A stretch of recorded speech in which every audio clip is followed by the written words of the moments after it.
ખુરશીની રમત રમવાની છે 1 2 3 ગો.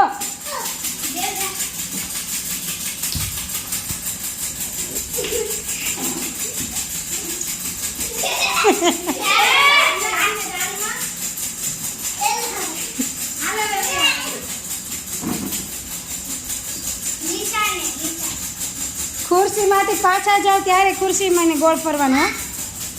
જા પૂજા જલ્દી. તારી ખુરશીમાં પૂજા. સરસ. ચાલો આ ટીમ વિનર થઈ ને. ચાલો એને આપણે કઈ તાલીમ 1 3 4